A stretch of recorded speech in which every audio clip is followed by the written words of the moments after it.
Итак, вот история, которую вы, возможно, пропустили. Джо Байден неоднократно отрицал, что ему что-либо известно о деловых связях его сына Хантера за рубежом, особенно с коммунистическим правительством Китая. Но новое голосовое сообщение только что с iPhone Хантера Байдена, полученное Daily Mail, доказывает, что Джо Байден лжет. Байден позвонил своему сыну в декабре 2018 года. Он хотел поговорить с ним о статье в New York Times о деловых договоренностях Хантера с китайской нефтяной компанией, сделке, которая стоила миллионы долларов. Так вот, в статье сообщалось, что руководители нефтяной компании отправятся в тюрьму за коррупцию. Это не ерунда. Вот что Джо Байден сказал своему сыну после прочтения статьи в New York Times.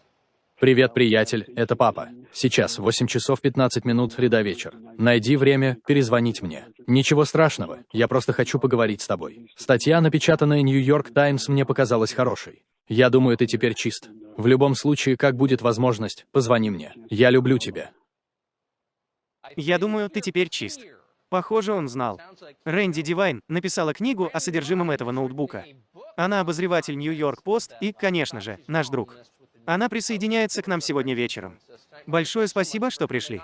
Это похоже на сенсацию, учитывая, как долго Байден опровергал свою осведомленность. Это снова противоречит неоднократным утверждениям Джо Байдена о том, что он ничего не знал о зарубежных деловых операциях Хантера. На самом деле он был в них вовлечен.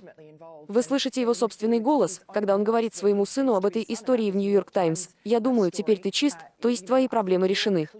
Это как минимум доказательство виновного знания. Это показывает, что у них были проблемы, потому что New York Times очень близко подошла к истории всей семьи Байденов. Хантер, Джо и его брат Джим Байден, их участие в многомиллионном партнерстве с этой китайской энергетической компанией. Вдруг Патрик Хо, один из руководителей этой компании, арестован в аэропорту Кеннеди по обвинению в коррупции. И New York Times что-то вынюхивает.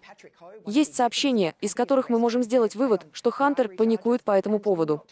Его адвокат говорит ему: «Не волнуйтесь. Я уже разобрался с New York Times, я разговаривал с репортером, и они не собираются упоминать Джо». После того, как история вышла, Хантер почувствовал огромное облегчение и сказал своему адвокату: «Что ж, вы проделали потрясающую работу, превратив ее в большое жирное ничто». Ничего удивительного. У Хантера Байдена не было никаких навыков, он просто купил место благодаря правительственной работе своего отца. Так он и получил работу в нефтяной компании. Совершенно верно. Рэнди Дивайн, которая сделала такой замечательный репортаж об этом, большое вам спасибо. Спасибо.